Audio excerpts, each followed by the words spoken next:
Bonjour à tous, c'est Guillaume Marceau pour une nouvelle vidéo du SNES FSU Guadeloupe. Et donc, bien évidemment, cette vidéo sera concentrée sur les événements dramatiques qui se sont déroulés cette semaine dans les îles du Nord et bien sûr les îles anglophones voisines et en particulier Barbuda, avec les cyclones Irma et José qui sont passés successivement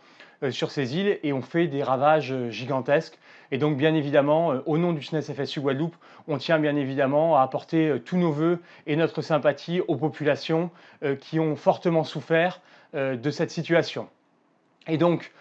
au vu du peu de réaction immédiate qui a été faite, le SNES FSU Guadeloupe, avec la FSU, a demandé au recteur et au préfet de prendre toutes les dispositions pour assurer la sécurité des fonctionnaires dont ils ont la responsabilité. Donc pour le SNES FSU Guadeloupe, la première étape, c'est bien évidemment de recenser l'ensemble des fonctionnaires, l'ensemble des personnels et de les localiser.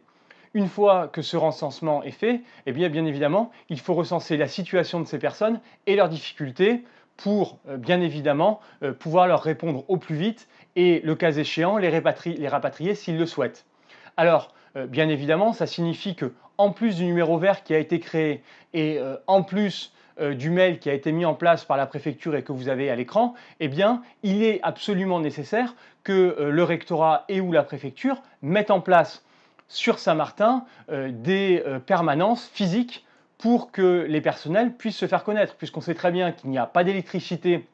dans une grande partie de l'île, voire dans toute l'île pour l'instant, que les communications sont très compliquées et donc que bien évidemment les collègues n'ont pas accès à un mail ou n'ont pas accès à un téléphone, surtout ceux qui se retrouvent le plus démunis. Alors c'est pour ça qu'au SNES FSU, il faut mettre en place très vite cette situation de ces permanences et dans le même temps mettre en place bien évidemment des points de ravitaillement en eau et en nourriture pour les personnels et leurs familles, ainsi que pour toute la population, mais c'est du ressort du recteur de s'occuper du ravitaillement de ses fonctionnaires, et puis bien évidemment mettre en place des cellules psychologiques pour les personnels qui en ont besoin, puisque on a vu dans cette situation que même la sous-préfète, malheureusement pour elle, a été tellement secouée qu'elle a été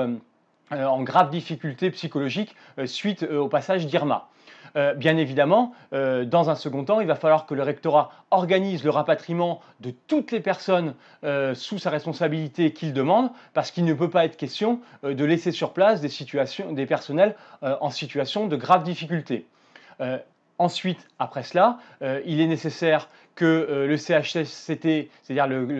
la commission hygiène, sécurité et conditions de travail, soit saisie pour assurer un suivi avec l'ensemble des personnels concernés de la gestion de la crise et bien évidemment la reconstruction par la suite aux normes anticycloniques et aux normes parasismiques de l'ensemble des bâtiments publics et en particulier des établissements scolaires. Et puis, bien évidemment, au vu de l'ampleur de la catastrophe, il est évident que le service public d'éducation ne va pas pouvoir reprendre immédiatement et qu'il va falloir un temps certain pour pouvoir remettre en place cette éducation. Et donc c'est pourquoi le SNES FSU pense qu'il est nécessaire d'organiser rapidement l'accueil des enfants saint-martinois et de Saint-Barthélemy qui souhaitent être scolarisés dans notre archipel et donc organiser cet accueil soit dans des internats, soit dans des familles d'accueil pour permettre à ces enfants de pouvoir avoir droit à la scolarité auquel ils ont droit. Et donc dans ce cadre-là, la FSU a déjà commencé un recensement de toutes les personnes qui souhaitent participer à la solidarité via son site internet, donc vous avez l'adresse qui s'affiche ici, pour permettre justement à tous les gens en Guadeloupe qui souhaitent participer à la solidarité, qui ont l'espace, qui ont les moyens d'accueillir des gens pendant une durée certaine, eh bien, de se faire connaître pour qu'ensuite on puisse donner ces listes au recteur, qu'on puisse donner ces listes au préfet ou à toutes les associations qui en auront besoin.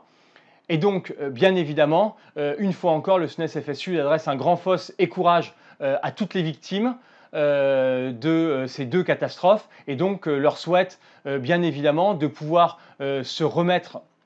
dans une situation de vie le plus normale possible, le plus vite possible.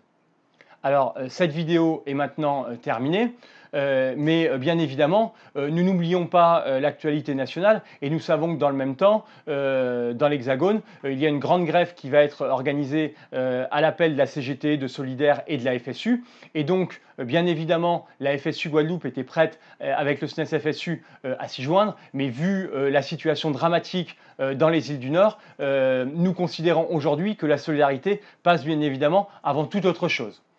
Donc si cette vidéo vous a plu, eh bien évidemment, aimez-la, partagez-la sur les réseaux sociaux. Et puis, comme nous ne vivons que de cela, eh bien, nous vous demandons de vous syndiquer à notre syndicat, puisque nous ne vivons que de vos cotisations. À bientôt.